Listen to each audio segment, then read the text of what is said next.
1439 ہجری کے اشرۂ محرم کی آج نویں تاریخ ہے، شب عاشور۔ 10ویں تقریر آپ حضرات سماعت فرما رہے ہیں۔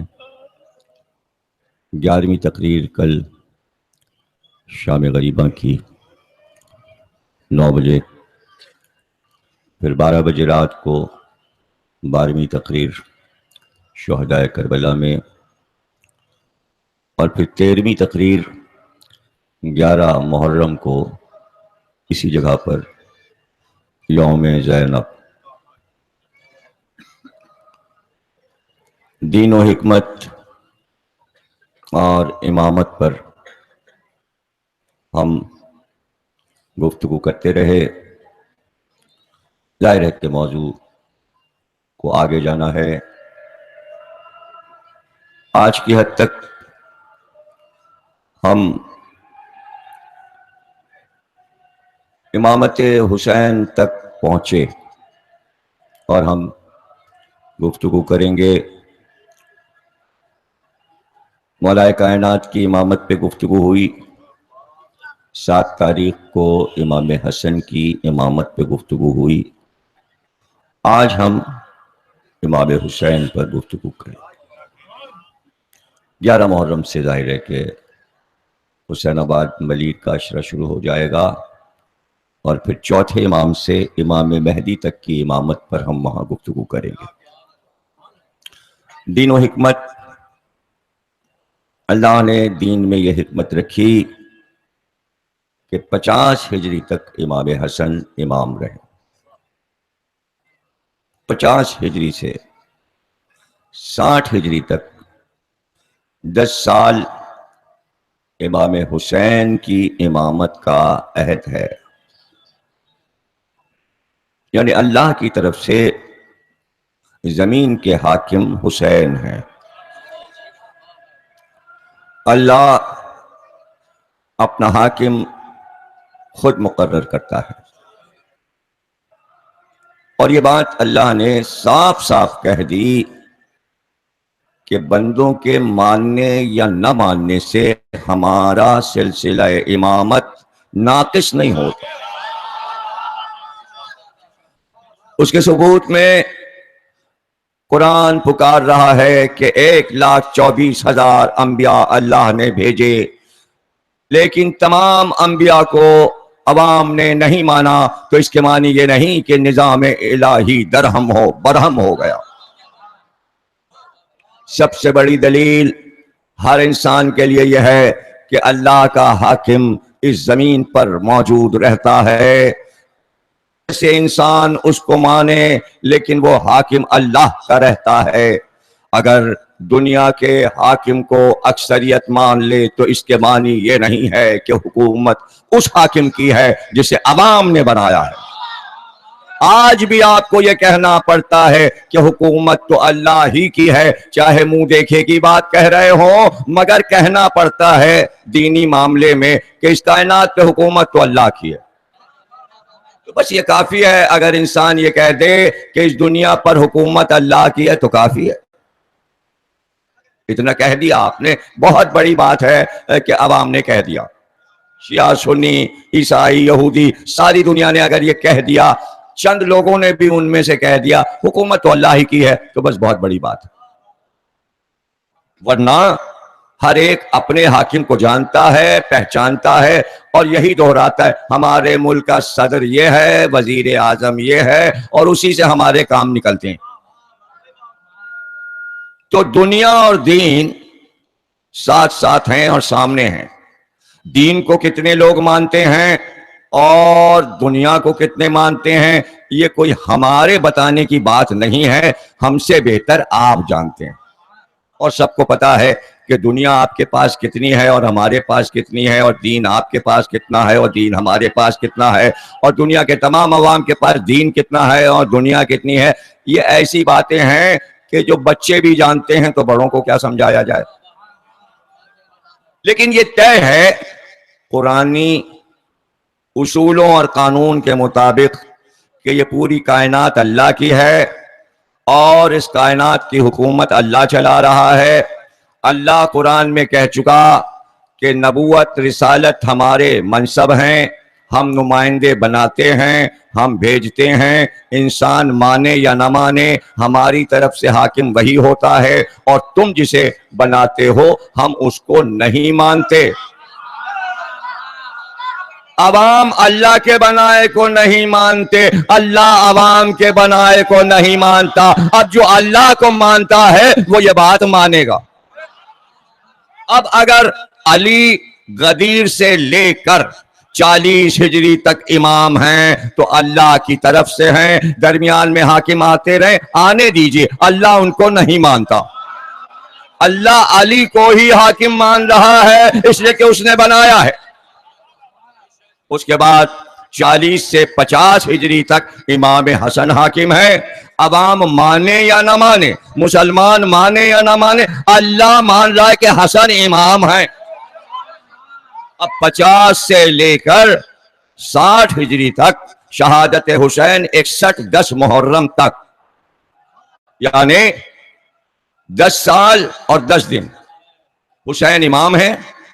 اللہ حسین کو ہی امام مان رہا ہے، چونکہ اللہ ان کو امام مان رہا ہے کہ یہ ہمارا نمائندہ ہے، ہمارا امام ہے، زمین کا حاکم ہے، آسمان کا حاکم ہے، تو فرشتے بھی اسی کو حاکم مانتے ہیں، اور جنات بھی اسی کو حاکم مانتے ہیں، اور حیوان بھی اس کو حاکم مانتے ہیں، اور پرند اور چرند اور درند اور زمین اور آفتاب اور مہتاب اور ستارے اور سیارے اور آسمان سب اسی کو امام مانتے ہیں۔ اور اس کی دلیل یہ ہے کہ دنیا کے حاکموں کے تابع نہ جنات ہیں، نہ فرشتے ہیں، نہ آسمان ہے، نہ زمین ہے، نہ آفتاب ہے، نہ مہتاب ہے۔ یہ چاہیں تو آفتاب کو پلٹا لے، یہ چاہیں تو ستارے کو اتار لے، یہ چاہیں تو زمین کو ڈگمگا دے، یہ چاہیں تو زمین کو روک لے۔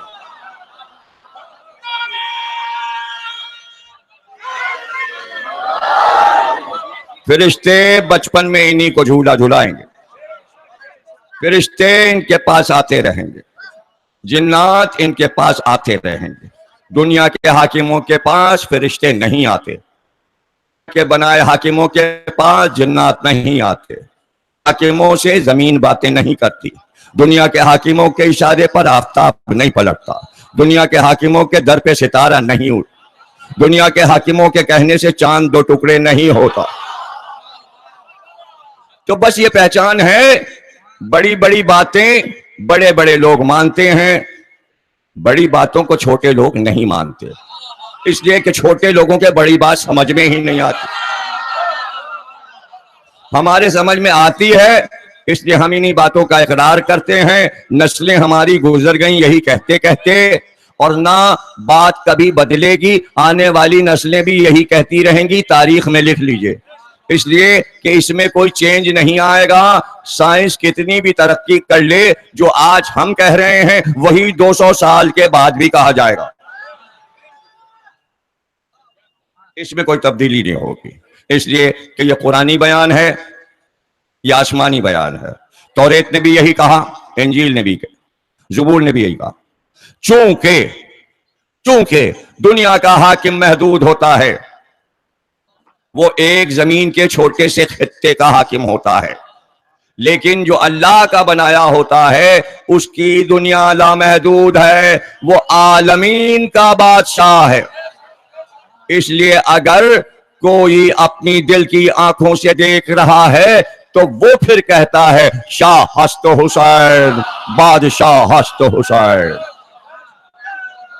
اور یاد رکھیے، دنیا کا حاکم دین کا خادم تو ہو سکتا ہے، لیکن دین ہست حسین، دین پناہ ہست حسین، یعنی دنیا کا حاکم مجسم دین نہیں ہو سکتا۔ دین کو پناہ کی ضرورت ہو تو دنیا کا کوئی حاکم دین کو پناہ نہیں دے سکتا۔ اگر دین کو ختم کیا جا رہا ہو اور دین مدد کو پکارے تو دنیا کے بادشاہوں کو نہیں پکارے گا، وہ اسی کو پکارے گا جو عالمین کا بادشاہ ہے۔ 61 ہجری میں 10 دن کے اندر دین الہی نے حسین کو مدد کے لیے پکارا، اس لیے حسین گھر سے نکلے۔ اب لوگ پریشان ہیں، حسین کاہے کے لیے آئے تھے؟ ارے حکومت تو ان کے پاس تھی، وہ بادشاہ بھی تھے، وہ شاہ بھی تھے، تو حکومت کیسی؟ وہ تو دین بچانے آئے تھے۔ اور بچانا تو ایک جملہ تاریخی ہے، وہ دین کو پناہ دینے آئے تھے۔ پناہ کیا ہے؟ پناہ یہ ہے کہ کسی کو پریشان کیا جا رہا ہو اور وہ در در گھوم رہا ہو اور کہہ رہا مجھے اپنے گھر میں چھپا لو، مجھے اپنے سائے میں چھپا لو۔ دین کو اتنا ستایا گیا تھا کہ دین گھبرا کر حسین کے در پر آیا کہ مجھے اپنے دامن میں چھپا دے دو۔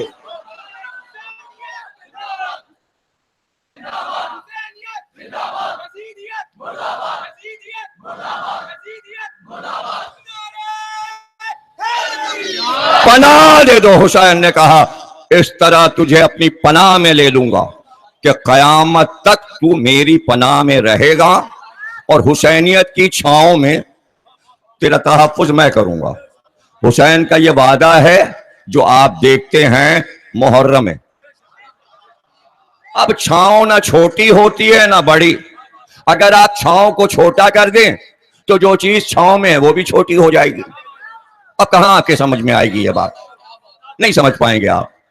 چھاؤں، حسین کی چھاؤں بڑی ہے، اور اگر آپ نے کہا چھاؤں چھوٹی ہے تو دین چھوٹا ہے۔ اگر دین بہت بڑا ہے تو پھر چھاؤں بھی بہت بڑی ہے۔ اب چھاؤں کہاں تک پھیلی ہے بھائی؟ کہا بین الاقوامی ٹی وی نے 6 کروڑ ہے کربلا میں۔ پاکستان کا ٹی وی ہر سال کہتا ہے 35,000 ہیں۔ چھاؤں چھوٹی کر دی، دین چھوٹا ہو گیا۔ ارے کروڑ کہو، کروڑ کہو، اگر لاکھ بھی ہے تو کروڑ کہو، یہودی اور عیسائی سے کہو کہ ہم اکثریت میں ہیں۔ 35,000 35 لاکھ کر کے اور احساس کمتری میں چلے جاتے ہیں۔ اے یہودیوں تم زیادہ، عیسائیوں تم زیادہ، مسلمان تھوڑے سے۔ نہیں، یہاں دشمنی ہے حسینیوں سے۔ مجمع کہیں بھی مسلمان کا ہو جائے تو پھر مسلمان بن جاؤ۔ کربلا میں کیوں مجمع ہے؟ ارے صرف کربلا میں تو تمہیں نظر آ رہا ہے نا، اتنا ہی کروڑوں کا مجمع پوری دنیا میں پھیلا ہوا ہے۔ ہندوستان کی سرزمین ایسے ہی مجموعوں سے ایسی لگ رہی ہے، جہاز سے دیکھو تو لگتا ہے کہ فرش بچھا ہوا ہے، سروں کا فرش بچھا ہوا ہے، کالا مخملی فرش بچھا ہوا ہے، اس پہ دمکتے ہوئے سونے کے رنگ کے چہرے نظر آ رہے ہیں، گورے گورے ہاتھ اٹھتے ہوئے نظر آ رہے ہیں۔ یہ تصویریں ہیں، تصویریں، کیمرہ بنائے یا نہ بنائے، فضا میں یہ سب کچھ محفوظ ہو رہا ہے۔ دیکھنے والا دیکھ رہا ہے، سب نے نہیں دیکھا۔ جب کہا گیا حسین شاہ ہیں اور بادشاہ ہیں تو لوگ سمجھے ایک ہی تو معنی ہے شاہ اور بادشاہ کے، لیکن کہاں سمجھے، لغت دیکھیں تو پتا چلے شاہ اور ہے، بادشاہ اور ہے۔ شاہ اسے کہتے ہیں جس کی حکومت کائنات کے ذرے ذرے پر ہو، بادشاہ اسے کہتے ہیں جو ملک دکھائی دے رہا ہو وہ اس کا حاکم ہو۔ حسین عرب دیش کے حاکم تھے، کسی اور کے باپ کا عرب نہیں تھا، حسین کے باپ کا تھا۔ اور لوگ تو غاصب تھے، قبضہ گروپ تھا، قبضہ کیا ہوا تھا۔ حسین کے نانا کا تھا عرب، محمد کا، حسین کے پر دادا کا تھا عبد المطلب کا، سگر دادا کا تھا ہاشم کا، پھر ان کے باپ عبد مناف، پھر ان کے باپ کلاب، پھر ان کے باپ لبئی، غالب، اسماعیل، ابراہیم۔ ہاجرہ نے بنیاد رکھی تھی، حسین کی دادی تھی، ان کی میراث تھی، ان کی جائیداد تھی۔ چشمہ زمزم بھی ان کا، کعبہ بھی ان کا، عرب بھی ان کا۔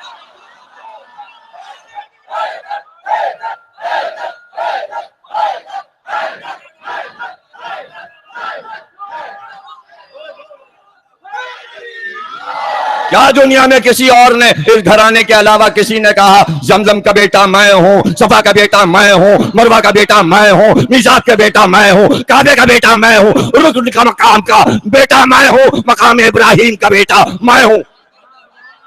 بیٹا کہہ کے بتایا وراثت میری ہے، گھر میرا، دروازہ میرا، زمین میری۔ آپ کچھ قبضہ کر کے بیٹھے تو کیا قبضہ ہو جائے گا؟ نہیں۔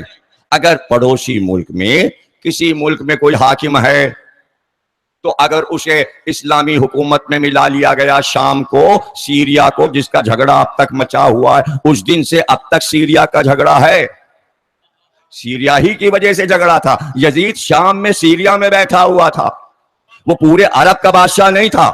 عرب کے بادشاہ حسین تھے، عراق کے بادشاہ حسین تھے، ایران کے بادشاہ حسین. وہ ایک چھوٹے سے ملک سیریا جہاں بشار الاسد ہے، اتنی حیثیت یزید کی تھی، اور اس کے بعد کی بھی اتنی حیثیت تھی. اور لوگوں نے کہا کوئی معاہدہ ہوا، کوئی معاہدہ حسن سے جو ہوا تھا وہ شریعت کا معاہدہ تھا. وہ معاہدہ یہ تھا کہ تم لوگ بنی امیہ ہو، تم لوگ شریعت نہیں سمجھتے، اس لیے لکھ کر دو کہ تم اگر حاکم بن کے بیٹھے تو شریعت محمدی پہ چلو گے. تو اگر حسن نے یہ لکھوا دیا تو اس میں مصیبت کیا آ گئی؟ یہ ان کا فریضہ تھا، یہ نبوت کا فریضہ تھا کہ سمجھایا جائے، ہدایت کی جائے، ہدایت کی جائے. اس لیے کہ حضرت زینب نے اپنے خطبے میں یزید سے کہا تھا ہمارے گھر سے تیرے باپ دادا نے ہدایت پائی ہے، کوئی اور دعویٰ نہیں کر سکتا کہ عرب کے جو لوگ بڑے بادشاہ بن رہے ہیں تو ان کی ہدایت کس نے کی ہے.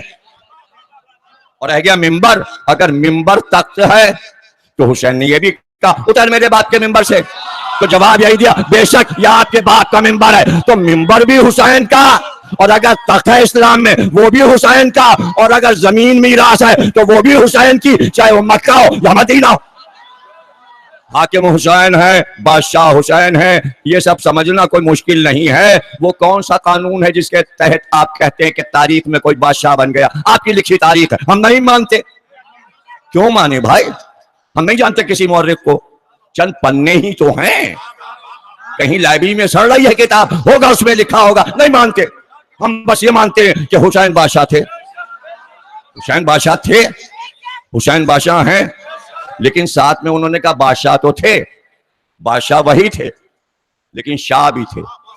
جب لغت میں دیکھا گیا شاہ کسے کہتے ہیں، پتہ چلا شاہ اسے کہتے ہیں جو زمین پہ ٹھوکر مارے چشمہ ابلنے لگے. تو حسین کے جد اسماعیل نے ایڑی رگڑی تھی، چشمہ نکلنے لگا، اس لیے حسین شاہ ہو گئے، حسین شاہ ہو گئے. سکینہ نے کہا بابا پانی پلا دیجئے، حسین نے ٹھوکر ماری، چشمہ ابلا، کپی لو، مگر پینے سے پہلے یہ سوچ لو کہ ذرا سامنے دیکھو. اب جو سکینہ نے دیکھا ہزاروں لوگ کھڑے، ان کی زبانیں پیاس سے باہر نکلی تو مچل گئی. کہا بابا یہ لوگ تو ہم سے زیادہ پیاسے ہیں، یہ کون ہے؟ اب ظاہر شہنشاہ مدینہ کی بیٹی، یہ کون ہے؟ کہا یہ محشر کا میدان ہے جو میں نے تمہیں دکھایا ہے، یہ تمہارے جد رسول کی امت ہے، یہ محشر کی پیاس ہے. اگر تم نے آج پانی پی لیا تو یہ امت ہمیشہ کے لیے پیاسی رہ جائے گی، یہ بخشی نہیں جائے گی. کہا بابا مجھے پیاس نہیں لگی، چشمہ بند کر دیجئے. شاہ ہست حسین، بادشاہ ہست حسین، سب اختیار میں تھا، چاہتے تو زمین کو پانی پانی کر دیتے. کیوں؟ اللہ کا نمائندہ کیا کیا کر سکتا ہے، کیا کیا کر سکتا ہے. بادشاہ نہیں ہوتا مگر نو طوفان تو لا سکتے ہیں، تو حسین طوفان لا سکتے تھے. نو اتنے لاڈلے نہیں تھے اللہ کے جتنے حسین محمد کے لاڈلے ہیں. مجلس سن رہے ہو نا بھائی؟ حسین کی مجلس تو آج پڑھ رہا ہوں، ابھی تک تو میں مولا علی اور امام حسن تک تھا. اب آج میں امام حسین کی امامت پہ بات کر رہا ہوں، تو کیا سناٹے میں سنو گے؟ ایسے سنو جیسے علی کے فضائل سن چکے 8 دن، ویسے ہی حسین کے فضائل سنو، موضوع بدلے گا نہیں. شاہ ہست حسین، بادشاہ ہست حسین. پھر سے سنو کیا کہا، نو اللہ کے اتنے لاڈلے نہیں ہیں جتنے حسین محمد کے لاڈلے ہیں. نئے کلمے کی اہمیت نہیں سمجھ رہے، پھر دوہرا رہا ہوں، نو اللہ کے لاڈلے نہیں ہیں. نہیں کہہ دیا میں نے اب، حالانکہ پہلے میں کہہ رہا تھا اتنے لاڈلے نہیں ہیں جتنے، لیکن اب میں زور لگانے کے لیے کہہ رہا ہوں کہ نو اللہ کے لاڈلے نہیں ہیں جتنے حسین محمد کے لاڈلے ہیں. اگلا کلمہ تو سنو، اور محمد اللہ کے سب سے بڑے لاڈلے. اب سنو، اللہ سب سے زیادہ آخری نبی کو چاہتا تھا، تو یہ محبت کا تقاضا ہوتا ہے کہ جسے سب سے زیادہ چاہا جاتا ہے اس کی نگاہیں دیکھی جاتی. یہ کس کو سب سے زیادہ چاہتا ہے؟ شاباش. اب آپ جاگے اور تیار ہوئے کہ آپ حسین کو سن سکیں. اور یاد رکھیے حسین کے فضائل پڑھنا آسان نہیں ہے. اشرا پڑھ چکا،